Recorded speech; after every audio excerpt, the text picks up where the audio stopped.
Hello, welcome to the Parenting Program Show. I am your host, Jeremy, the Kung Fu Guy. I am a force of nature married to another force of nature. Her name is Autumn, and we have two amazing, explosive balls of energy called kids. I am a speaker, teacher, author, catalyst, and Kung Fu master, here to help you empower your kids to speak up and own their voice. We're going to unlock and remove the chains of childhood that seem to hold us from our destiny with the tools to have inner strength, confidence to speak up, be heard, and be understood. Let's go play. Game on, yo.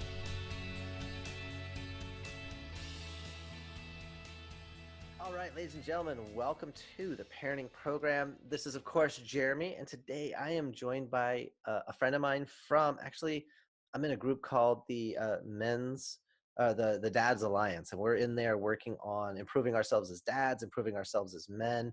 And I don't know that you're exactly on the leadership team, but to me, you seem like a leader in the group because you're facilitating, engaging, you're adding content, giving support, kind of like you're there, not every single day all the time, but like you're there when it matters for the good conversations.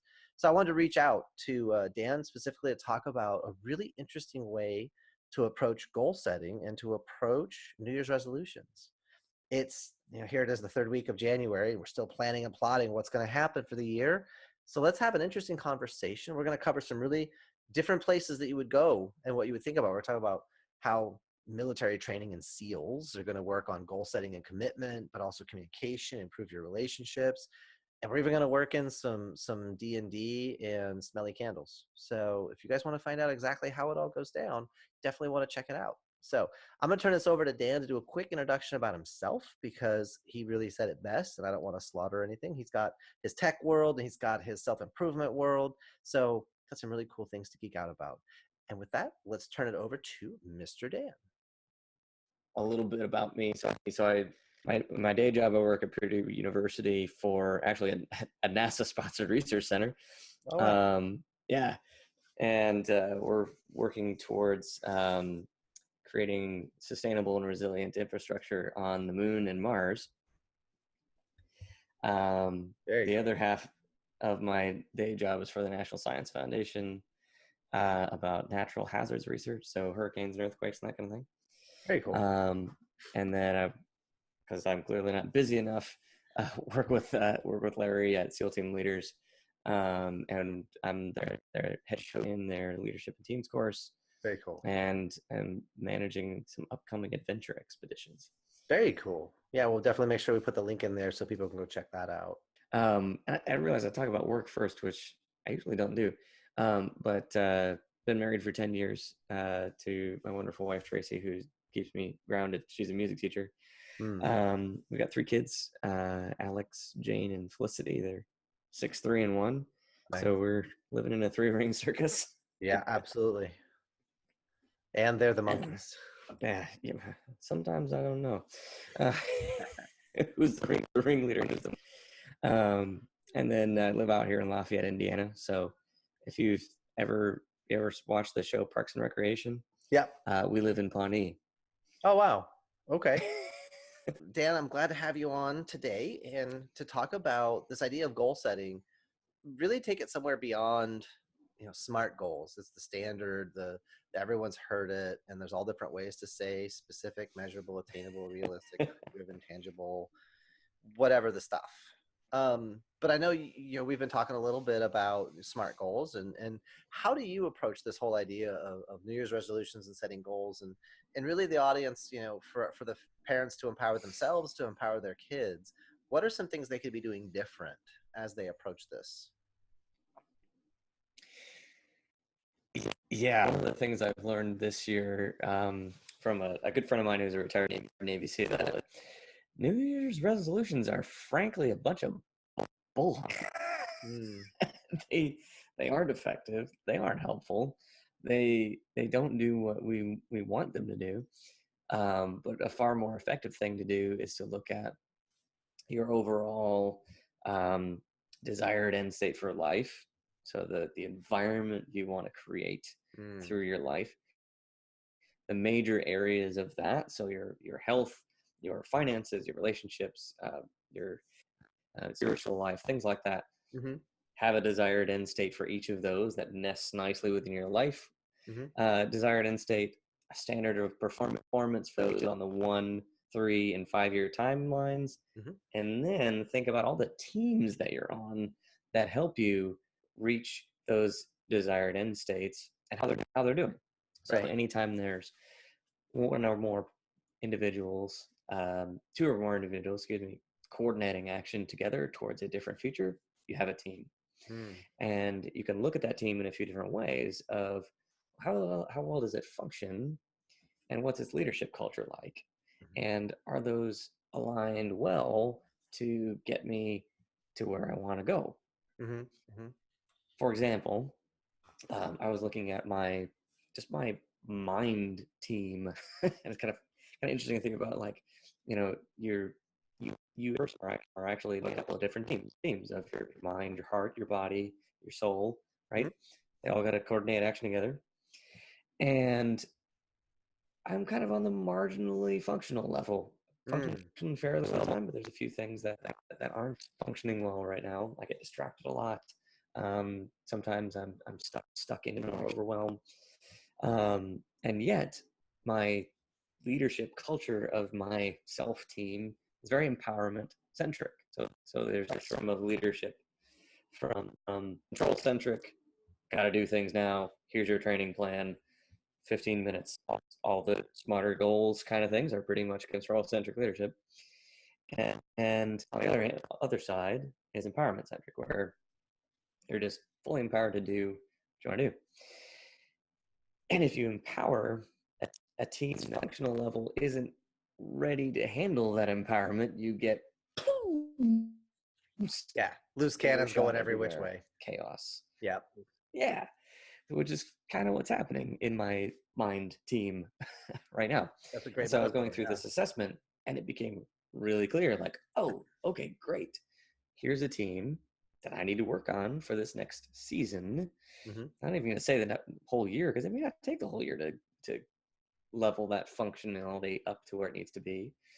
But so that's kind of how I look at it. Nice. Is the teams that I'm on, are they all functioning the way that they need to be to get me to where I want to go in life? Right. And so as I'm listening to that and as you're explaining it, the first thing I'm thinking of is the 7 Habits of Highly Effective People, or teens, which is a better book, by the way.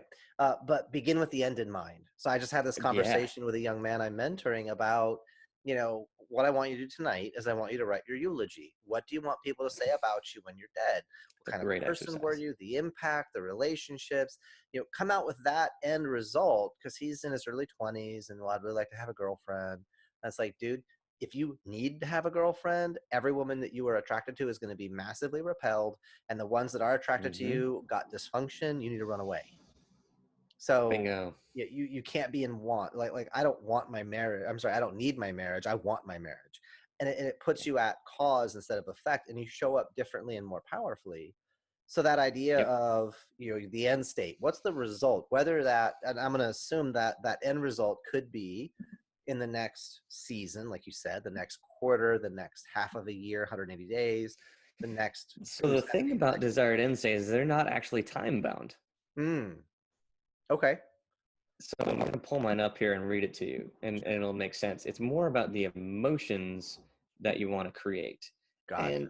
And it could be something that, if it happens tomorrow, I change the desired end state, right? Right. The goalposts move. So Right. so it all hinges around an obligation, something that you're committing yourself to doing. And if you hold, so we all have obligations that we have and some that we hold, right? We're letting go to have and to hold. Right. If you hold it really well, positive things will come out. If you don't hold it well, negative things will come out. Mm-hmm. So here's how that reads. My obligation is to have a life of clarity and purpose, to create an environment where I feel powerful, fulfilled, peaceful, and joyful, to give intentionally to new causes, create epic experiences for my family, and inspire others to lead purposeful lives, because I have the ability to transcend obstacles, enabling my family legacy to expand, and to avoid an environment where I feel worthless, empty, and broken, so I don't sink into addictions, negative thought spirals or suicidal thoughts because I've wasted my life due to being disconnected from my family, losing our traditions, and losing our faith foundation. Mhm. So what the desired end state does gives you very clear left and right bounds without restricting your path to getting there Mhm. in any way. Yeah, so the vehicle is open, or vehicles. You're able to switch channels and switch the thing and how it's going to get there. Maybe this year it's a family vacation. Maybe next year it's go build a church somewhere or go build a school somewhere. Yeah. There's a friend of mine for his year goal thing. Rather than the family take a month vacation because that's fun, they built a school in Vietnam and funded Yeah. it for 3 years. It's about $25,000. And they budgeted like some thousands of dollars to be there to witness it at the end in the groundbreaking of the final ceremony and the opening. So that was part of their family vacation, to be there physically. But it kind of like, that's our goal this year. That's the way we're going to live these values and live this example, this thing that we want to experience. Here's how we're going to do it. And then as the kids get older, they can be involved in that conversation. They can expand and add more flavor to that experience. Hmm.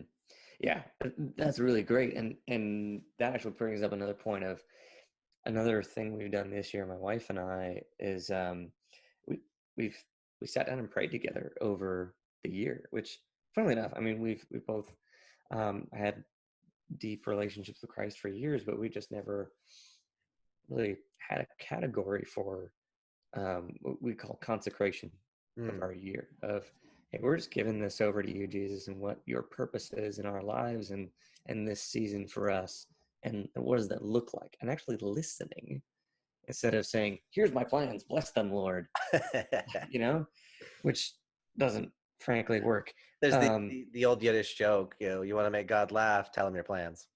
exactly, Yeah. yeah.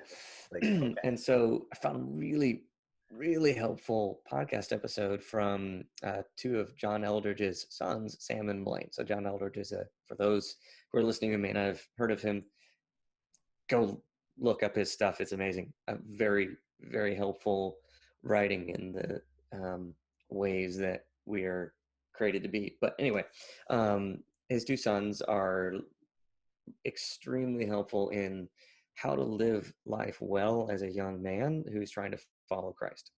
Mm. And they put this framework out of framing the season through prayer. So asking questions of like, what are you doing in me in this season? Mm. Or what's the theme of this season? Not necessarily the year, it could be just a season. And that question especially, I heard the word restoration and deeper. And what was really cool is when I asked Tracy what she heard, and we hadn't talked about this before, she heard Sabbath, which is basically about deep restoration. Mm-hmm. I'm like, wow, how awesome. And she hadn't really talked about the word Sabbath before that conversation at all. Mm-hmm. Um, and so that made just a really great, clear purpose for this next season. And we're going to be checking in a few months, like, hey, is this still the theme for the season, or are we changing? It's constantly checking in with what God's up to, and also praying through what is set against us in this season. Mm-hmm. Busyness and overwhelm and sickness and distractions and friends inviting us into new projects that we want to commit to, and this spirit of despair is especially coming. I'm introducing a lot of really deep categories here, but anyway, this process of thinking of praying through and trying not to think so much about it. Because I'm an engineer, my background, I can overanalyze anything. Right. So giving that over to someone who's way wiser than me, Mm-hmm. and aligning that with a very effective structure that I learned from my Navy SEAL buddy has proven to be pretty fruitful so far this year. I mean, we're still early on, but so far it's already brought out some really great conversations and relationships, which is really the point of a lot of Right, life. it's one of the goals. So that's really cool. So for my audience, I break down kind of, there's 6 major dimensions of life. there's the physical dimension, taking care of your body. There's the mental dimension, which is focus, concentration.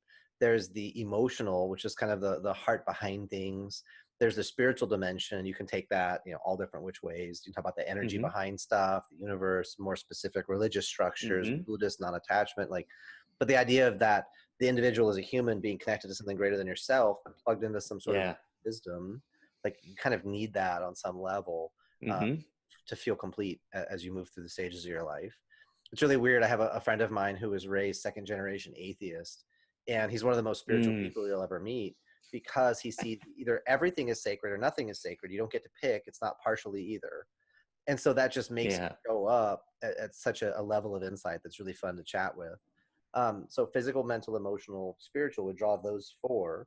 And then on the other side, the thumb, and for those of you listening on the audio version, I'm holding up my hand, but on the thumb side, this is the financial, and because you need that material to just kind of drive through. And then the thing that Mm-hmm. connects your universe with other people and what actually allows you to deliver on the financial is your relationships, personal, professional, and intimate. Yeah. And so it's kind of like the six dimensions of the human experience. That's the base, and Mm. then you can bifurcate and separate out and get more granular in different areas as you choose. But Yeah. sort of those are the six big buckets to fill. And how are you doing that? And this idea of, rather than make a New Year's resolution, it almost sounds like it's a life decision or a life resolution. Like, this is who I choose to be and how I choose to show up. And once you have clarity on that, and then I heard what you went into is kind of what I would call your musts and your must nevers. The musts are the Mm. things I got to make these things happen for my life to have meaning. And then the must nevers are, those are my eject buttons. Like, get out of Dodge, backpedal, get away from, because that tells you those are not the things that are acceptable to me. And then, Mm-hmm. then you can own that clarity, and it allows you to say yes to opportunities, or to say no, or to say yes later, because now's not the time. It's, like you said, it's not the season, but it is something I want to do. Let's revisit this 3, 6, 9 months from now. Yeah, exactly. I mean, one of the things that came up recently, like one of my friends invited me to do something I really love, which is to get in the gym and do a hard workout. And he's like, "Oh yeah, let's get. I heard you were wanting to focus on your health this year some more, and let's do the 8 weeks to Steel Fit program, which I've done before, and it was amazing." And I was like, "Dude, that sounds amazing, but my season right now is about restoration, Mhm. and I especially need to restore my knee right now." I got some tendonitis I need to work out. Yep. So it was really good to like have that clarity of that's not what this season is about right now. Right. Let's revisit that when We it had is. I had a room full of kids this afternoon in my martial arts school teaching classes. I said, okay, everybody bend over and touch your knees. Everyone say, I love my knees. I'll miss them when they're gone. And I had a couple of the adults sitting in the peanut gallery laughing, going, yep, that's true. It's like, you don't take care of those, it pays dividends. So Mm-hmm. proper alignment. I could suggest to you, do you eat meat and stuff like that? I do. Yeah. Okay, if you can, there's two things. Number one is, if you can get a hold of any kind of Asian restaurant, see if they'll make you any kind of a tendon soup, like a deer tendon soup. It's Ooh. kind of like a thick gelatin. Yeah. Get some All the collagen in building there. blocks. It's all the building blocks of your joints. I have a kung fu brother that when he does push-ups, his shoulders click, but his wife's Mm-hmm. family is Cantonese, and there was one time he ate deer tendon soup, and it was like the size of, Oh. like an inch thick, 2 inch long chunks of tendon. And for the next 2 weeks, no clicks in his push-ups. Ooh. If I was him, I'd be bashing that like every week. Then the other thing you can do is you can spend $60 a month on the pills for collagen type 2, or you can get Yep. where it came from, which is, if you know anybody that owns a farm, ground up chicken feet. Because again, it has all the Ooh. all the Or same connective. dim sum. Do what? Or get some dim sum. Eat some Yeah, chicken feet. yeah. But you gotta like eat the connective tissue.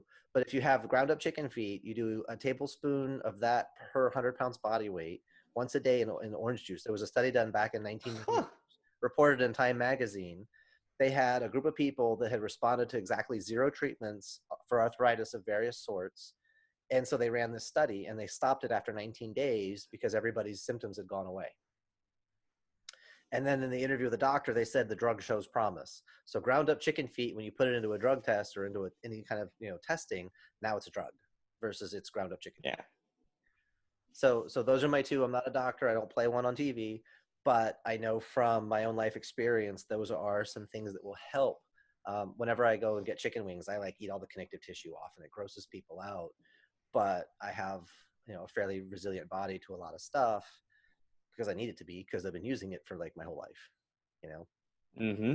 So yeah, no real pains. I got a little bit of a tendon thing, but I think I have a tear that just won't, like, it hasn't made up its mind if it wants to actually tear, if it's annoying, because I'm fine for a couple of weeks, then going up the stairs is like wincing, then I'm fine again. I'm like, so that's one of my things this year, is getting that taken Yeah, care of. that's kind of what it was for a really long time, and then it got to like stabbing pain going down the stairs. I also ruck a lot, so I carry weighted backpack, and like, Yep. going down a hill with that, I was like, oh, this is more stabby than usual. That's not good. Yeah, your body parts are not supposed to be stabby, pokey, owie. That's usually a sign. Yeah. So when it comes to, because it sounds like as you talk through like the vision that you shared with us, as you talk through it, you've got a lot of like metaphor and a lot of color and a lot of sensory experiences around that. Is that like typical? Does that happen like first time, or you have to do an iterative process? You write it, think about it, and come back to it. So how So would somebody write something like this? yeah, the really awesome thing about I, I learned that framework and a lot of this really effective framework from a really good friend of mine. I mentioned in passing earlier. His name is Larry Yatch. He's a retired Navy SEAL officer, and how he came about this framework was that's when he was receiving orders from his superior officers in the SEALs. The most effective ones framed it just like that: of this is what we're going to do. Here's the opportunity that's going to come out of it when we do it well. Here's the positive effects that are going to be measurable, that are going to happen when we're successful. Here's the feelings that we're going to feel when we're successful. And here's the actions that are going to result when we're feeling those feelings, enjoying those effects, enjoying those opportunities. Mm-hmm. And so that rest, and on same thing on the negative side with threats, measurable negative effects, negative emotions. And by negative, I mean ineffective emotions that aren't helping us In that in particular course of that action. particular, right. So Right. happiness could be a negative emotion in a certain situation. Right. If you've got somebody who's getting his jollies off hurting people, that person needs help. You Right. know, Exactly. from a military So point of view, yeah.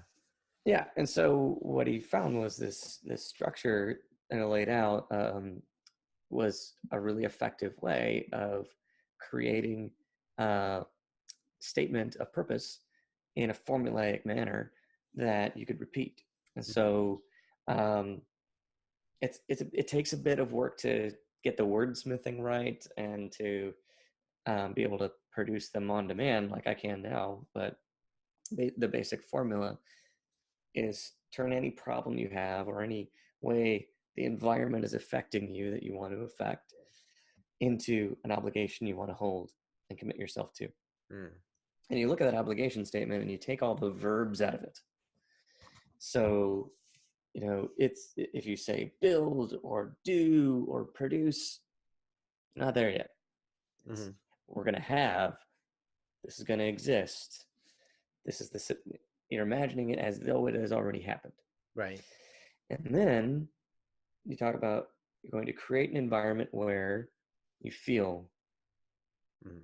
positive emotions that come out of this thing being Mm. successful. And then those are due to measurable effects that are coming out, that are coming from a positive opportunity that is being realized, and that's then enabling you to take positive action. Mm-hmm. So that's kind of the formula there. You do it kind of like a Mad Lib, where Right. you know, and wordsmith to make it sound right. Yeah. But if you've got, what makes something effective is reproducible results and a system versus no. My dad does program management, or used to. He's twice retired now, and I was exposed to it through software testing. There's a thing called the capability and maturity model for kind of like any Mm. system. And level 0, which Mm-hmm. is where almost every organization is results are produced through the Herculean effort, the Herculean effort of individuals. It's individual people grabbing the banner, running with it, driving, delivering, and then falling over dead. And then the next person picks up the flag and runs with it. There's no Yep. system, no measurement, no reproducibility. It's just driven by personality. And you look at something like NASA. NASA can't operate like that. The testing manual for NASA for different software is literally like 15 and like 20, 30, 60, 90 inches tall of these huge documents, because every single button, every single click, every single everything has an accountability on it, because lives are lost and millions and billions of dollars are wasted if this thing blows up. Is that what every single project needs? No. So there's 5, which is like the max. Yeah, exactly. NASA. And then there's 0, which is just chaos and pull it through by just force of will. And really you want to be kind of in between there somewhere. And so that idea of like, well, let me just put this Mad Lib structure on it. I have a thing and then blink and then a thing. And then just by having that boilerplate, you can go back and you can fill in the things that actually mean something to you, resonate with you. And then now you've got a tool. Yeah. And the biggest part about using that tool, and I'll say, I mean, we together teach a 6-week course on how to create these. So it is not straightforward and easy the first time. Mm-hmm. But when you've done it right, you read back that positive one to you, or your coach does, and you just get this, you feel all those emotions that come out of it. You actually feel them. Right. And you have that negative one read to you, or you read it yourself, and you feel disgusting and just terrible, and you know you've done it right. Right. So you've got a compelling future. You've got something that pulls, and then you've also got that negative consequence if you don't deliver that pushes, right? Because then Yeah. you create that momentum. Just in reading a statement, you begin to create an internal momentum. Right? Yeah. And as you get create clear, purpose. would say again? You create purpose. Yeah, and as you get clear on your identity, you get clear on that. This is what matters. This is what I don't want to deliver on. You create a momentum inside yourself, but you also begin to shift your identity, and you create. So what I teach to my in my work is, leaders pull, followers push. And what makes a team powerful is beginning to create that where they align with each other. Good followers push forward, bad followers push backwards. But it's that idea that the way you're describing this, you've got this compelling future, you've got this thing pulling you, and the consequences if you don't, pushing you. So even if you're a team of 1, you're beginning to create a momentum inside yourself. Then add somebody else to that, have somebody to be accountable to share this vision. You get that second brain. Now you've done what you said, create a team. And anyone who's read Think and Grow Rich, we know once you create 2 brains on a thing, that creates a third overmind, a brain that synergistically exists between the 2 of you beyond either of you individually, and more resources and more power show up. And so that's, then that you now are amplifying your power. And so, I'm going to assume you haven't said it yet, but I'm going to assume once you have these statements, you find someone to go share them with. Yeah, for sure. I mean, another thing I say all the time, and I got from Larry too, is, a plan that isn't shared, planning in a vacuum is a cruel joke. Yeah. Because how are you going to action it when you have nobody holding you accountable and no one knows what you want, so they can't align with you? So you're out there. It goes back to what I said, the CMM. It's the Herculean effort of individuals. You're just force of will driving it through. And if you're in a relationship, your wife, your husband, boyfriend, girlfriend, your kids, they don't know the plan, then you get mad at them for not being involved or not supporting you. Hello. You gotta let them get involved in the thing and help them. Yeah. So what I'm doing around, New Year's planning kind of thing, just using this as a transition point in the year, because it's, it's the season for planning, right? Right. I'm getting with a local buddy of mine, and we're committing to every week sharing our plans for the week. And I'm going to be sharing him, okay, here's my objectives for this year. My desired end state for health, spirit, marriage, fatherhood, my career, and finances. Here's my standard of performance that I want to meet by the end of this year. And here's how my teams are doing. Here's the projects I'm doing. Here's the actions I'm taking. What do you think? And here's my calendar to make sure that it's all in alignment. Right. And then you've got him to go look at it and be a sounding board. And actually, along with, go ahead. and actually along with that, Larry Yatch and I are going through. We've both read the book before and implemented the system to a certain extent. We're going through Getting Things Done by David Allen, and so we'll have a more effective way of capturing everything that comes through, processing it, categorizing it, and actually acting on things in a system. Yeah, I so love you're systems. getting, yeah, systems and processes. Well, it helps to fudge the human factor because, people say humans are lazy, and no, humans are efficient. We will do the Yeah. minimum necessary to preserve resources for a given system or a given game. For me, I don't say system, I say game. But for a given game, we will perform to whatever minimum level necessary to achieve the desired result, to win the game. And so if you want a higher level of performance, you have to change the variables of the game to get people to show up more powerfully. Yep. Right? So change the desired result. Yeah. Change the game. Yeah, because you can get people to do crazy, ridiculous stuff. You can do crazy, ridiculous stuff if you structure it properly, create accountability properly, and create feedback loops. Because the same thing I teach my kids, all of my students, failure is no such thing unless you decide to stop. When you quit is when you fail. Otherwise, you learned exactly what not to do again. Because if you stop at the success you don't want, that's a failure. You keep going until you find the success you do want. And whenever you don't get the result, now you know exactly what not to do again the exact same way. Change it. Well, how am I going to change it? I don't know. Just don't do that.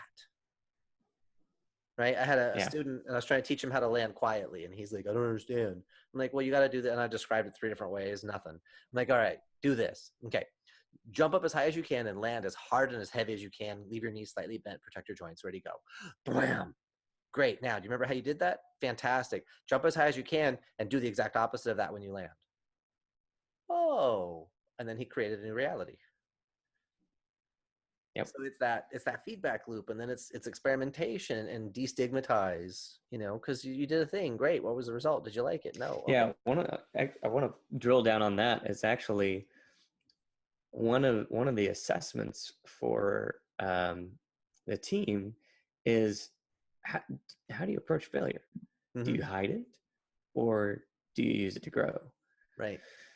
And the most effective teams, they use failure to grow. Right. Absolutely. They grow power through shared failures. Yep. Don't do this again.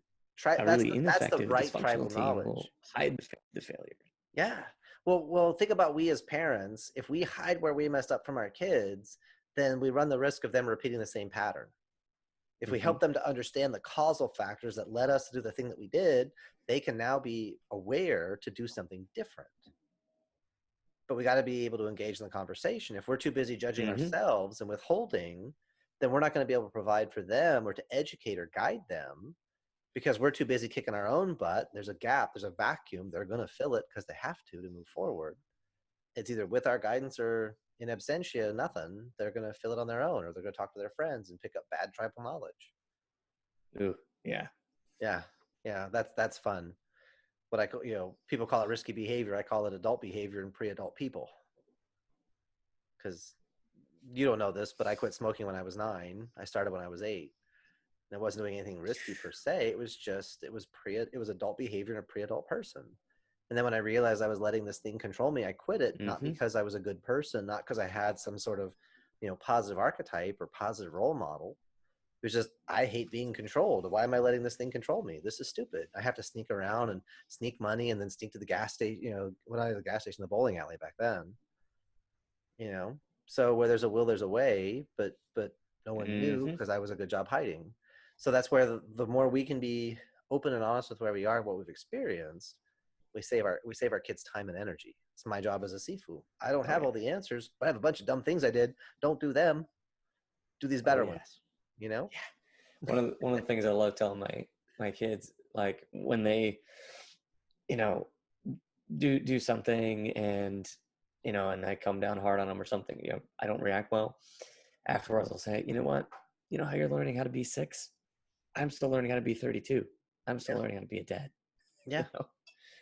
Yeah. There's the great thing is, how old's your dad?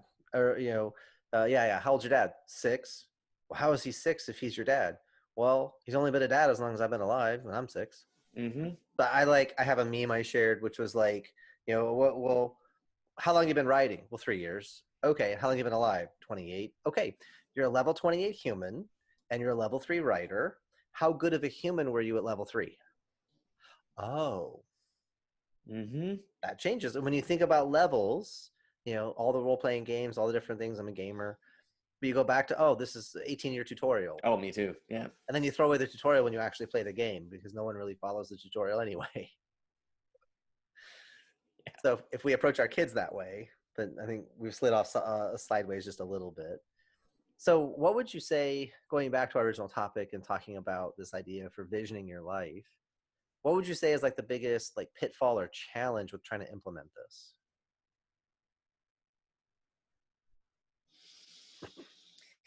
Yeah, the biggest challenge is not putting enough time towards it.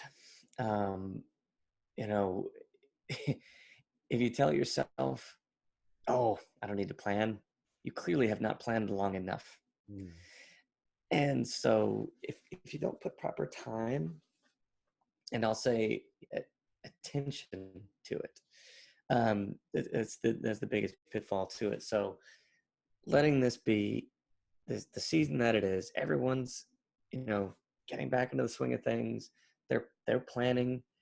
You're just getting back from Christmas, whatever. I mean, I'm in an academic environment, so that's more so than some people listening. But it's okay to take a day, take 2 days, take a weekend. You know, even if you got kids, you can find the space and you can flow with the time to to do this properly and do it well and give it the attention it deserves. I'm trying to be very precise with my wording around time, especially because it's actually not a resource we can spend. It's not a thing we can create. It's not something we can give or take. We have to just flow with it. Mm-hmm. And so let whatever season it is for you, flow with the flow of time for you, mark it. But make sure part of that is proper attention and scheduled planning. And this is getting kind of meta too, but plan for time to plan Right. within each day, within each week, and give yourself some grace when you don't, because none of us are perfect.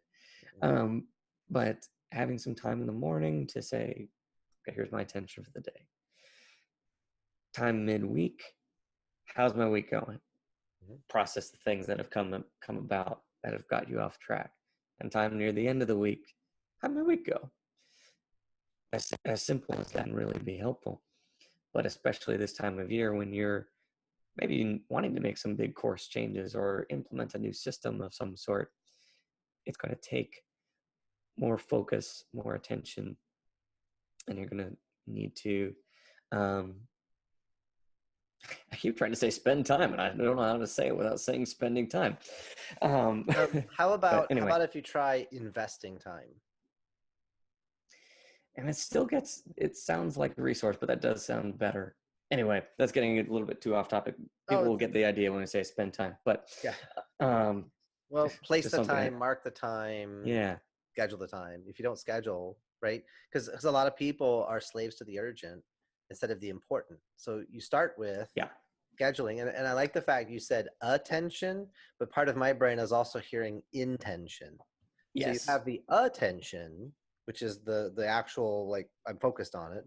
But then you have the intention, which is the desire behind it.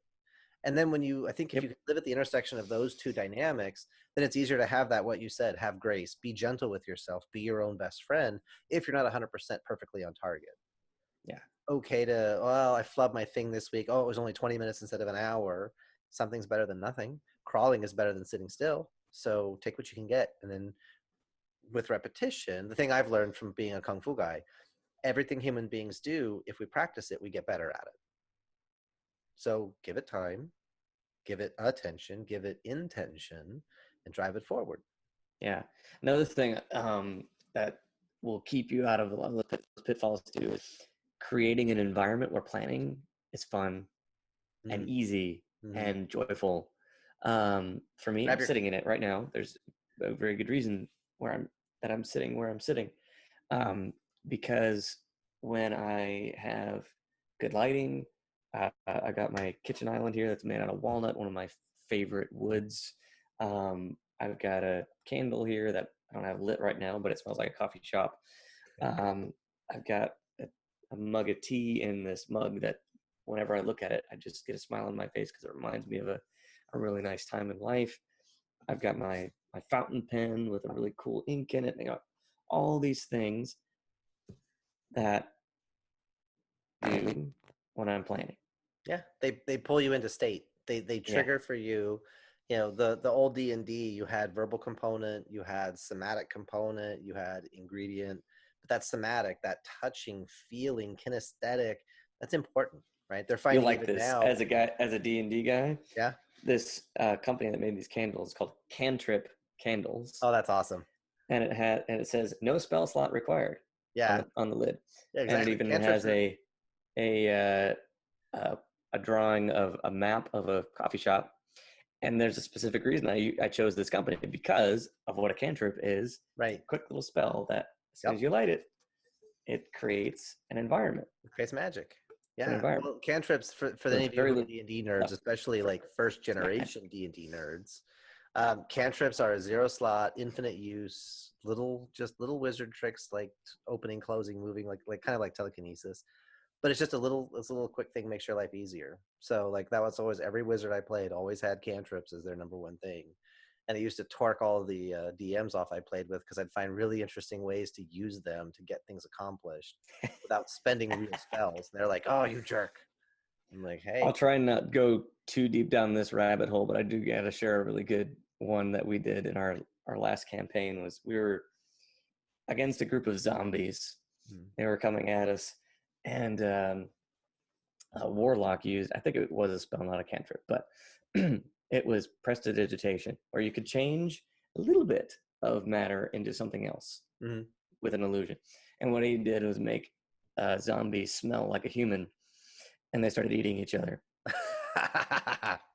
That's funny." Anyway, That's so so funny. yeah, You see the DMs look when you do that too. It's just like, yes, I torque the universe. I'm gonna pay for that I guess you could style do points. that. You can't do that. Yeah, I can. I just did. It's within the rules. Well, son of a. Yep. Yeah. Yeah, we had a really fun DM who was like, "Yeah, you could do that. That sounds great." You Like can do that. Yeah. he was more of a This guy. teammate than a DM. But yeah, so pitfalls with planning Mm-hmm. is not doing enough of it, Mm-hmm. not allotting the proper time and space for it, Mm-hmm. and also not telling people about it. Right. And another one that I fall into as well is trying to make it too complicated. Hmm. Um, and because I'm an engineer, I love to overanalyze anything, and I love to study. I'll study anything to death Mm-hmm. rather than taking action. So there's a Right. balance, right? Of once you find something effective to take action on, go do that. Right. Like for me, I found, oh yeah, I actually do spend too much time studying. So which one of my teams can I start taking some action on? Right. My body team, my tendonitis. Let's get that done, Yep. done and dealt with. Um, my mind team of I need some better systems for processing all this information that comes in. Mm-hmm. We're going to read getting things done, and we're going to put a system in place that's going to be effective and sustainable with accountability. So, Yep. two big actions I've taken in 20 days. Nice. Yeah. Well, Tony Robbins always says, never leave the moment of decision without taking action. Because Mm-hmm. once you decide something, you take immediate action. You've already got one thing checked off. You've already gotten one step, one thread in this new movement, this new pattern, this new weave. Mm-hmm. You've already gotten yourself into momentum just as soon as you decide, okay, take your first action. What is it? And that way you get driving forward. Yeah, bingo. Okay. All right. And So, then Mr. Dan, the other thing questions? would be Go ahead. part of your system for success is giving yourself a safety net in case you fail. Hmm. So let's say you want to take 2 weeks, and over the course of the 2 weeks, you're going to use, I don't know, 8 hours for planning. set yourself a reminder 2 weeks from now on your calendar and on your wife's calendar and on your best friend's calendar to check in with you. How'd your planning go? So that by the end of those 2 weeks, at least you'll have a reminder of, oh, crap, I was supposed to plan. And you're more likely to do it. Right. So make sure that when you're setting that intention, that you give yourself a backstop as well. Right. So you don't go Right. too far off the trail. Yeah. For In getting stock market investing, you got a stop loss, either trailing stop. So if it drops down, you cut your losses and you save and lock in and move on. Yep. I like it. So, Mr. Dan, question for you is, what is the best piece of advice that you ever were given that you actually took? Ooh, best piece of advice.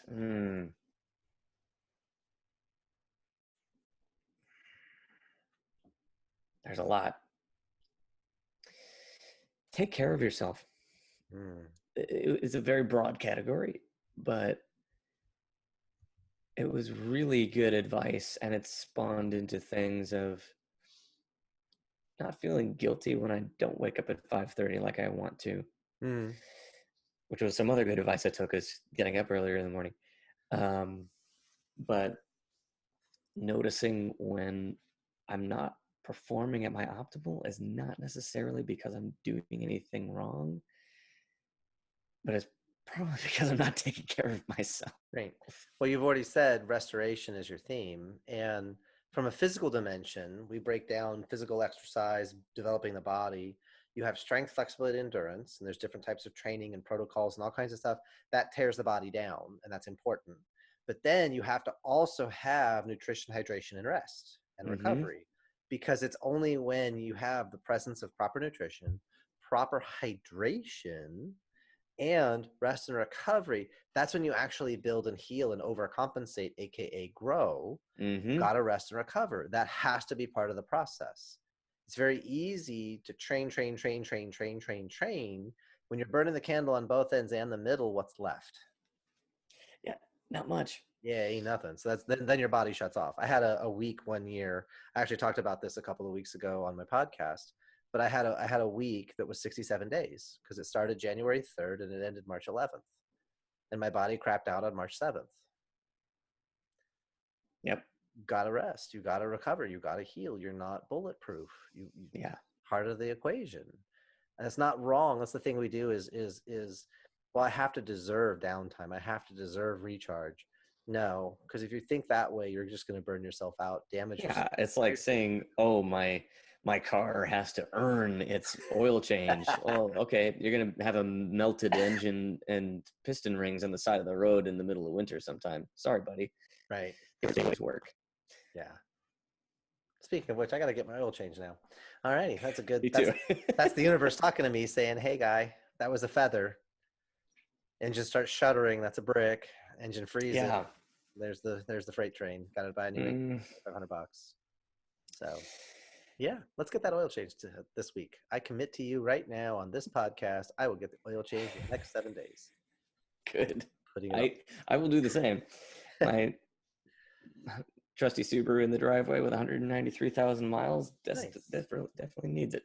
Nice. Yeah, you got to take care of them babies. They got a little bit of life on them. Got to be nice, because they be nice to us. We be nice to them. Oh, yeah. All right. So, Mr. Dan, I want to say thank you for your time. I think this was a really interesting conversation. I think it's going to be helpful for some people to hear some perspective. Where could they get a hold of you? Where could they get a hold of this training process? What's our next step here? Yeah. So where to find out more about this training process, we would go to SealTeamLeaders.com. So SEAL is in the aquatic mammal or Navy SEALs. And that'll be everywhere you can find some more information. There's some really great free resources there, as well as how to get a hold of the team if you want to go deeper. You can email me at dan@SealTeamLeaders.com. I also run a podcast separately from the SEAL Team Leaders business. It's called The Anthem of the Adventurer, and all about the importance of adventure in our lives, especially as men, all about perseverance and building character and connecting with who we're created to be. So if you want some more about that, anthemoftheadventurer.com, and the podcast is all over the place. And you can also message me on Facebook or find me on Instagram as well. Fantastic. Well, Dan, we want to say thank you for your time and your energy and some insight. This has been a great conversation, and we'll have to do it again sometime. Yeah, absolutely. And by the way, I didn't say earlier, but I really appreciate your last name as a guy who likes to ruck a whole lot. Yeah. In the military, when I went in the Army, my drill sergeants and the commanding officers were like, "Oh, there's a military guy right there, Roadrucker. Yeah, let's get it going, boy." And I'm like, "Oh, mother, father." Maybe there's a reason my dad went Air Force. I don't know. Yep, Builds character. absolutely. All right, Dan. Well, thank you for your time, and we're gonna say Yeah, bye. you're welcome. Take care.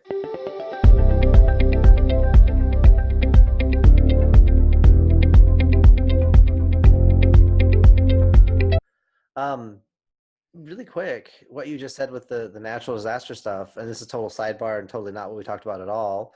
But geodesic domes, freaking amazing. We need more of them everywhere. Yep, I agree. That's all I got on that one. Is just like they're more efficient. They use less resources. So when everyone's like harking off about the environment and the economy, and I'm like, build more domes, and everyone looks at me askew, and they're like, what? They're weird looking.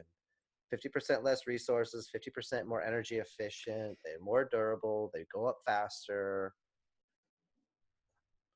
It's the Yeah, I mean, also just in general, build better structures. yeah. Cross-laminated timber is another one that you can do some amazing things with a renewable resource that's cost-effective, looks great. It's actually fire resistant, even though it's wood. And there's a way of doing it that can be seismically resilient as well. Oh wow. Yeah, and there's all sorts of crazy stuff that's going. That's civil engineers are brilliant people, and I'm proud to work with them. But it's just getting it into practice and actually following the building codes that we've Right. got out there already. Yeah. Well, it's also just the aesthetic sometimes, with like with domes. It looks weird. Well, it's because you haven't seen enough of them, and then it looks amazing. So shut up. Yeah, it's the culture, Yeah. right? Our culture isn't there yet, which is Yeah. fine. And there's Buckminster ways of, Fuller was brilliant. Everyone should go read his work and then go do stuff. Let's go. for sure. Yeah. Yeah, so definitely check out that stuff. If you want to dig really deep into it, the uh, the website for our research center is designsafe-ci.org. We just put Okay. out a new 5-year science plan, so you can Very read cool. about all the cool stuff too. I'm all kinds of Um, nerd, so I enjoy knowing stuff. yeah, it's great.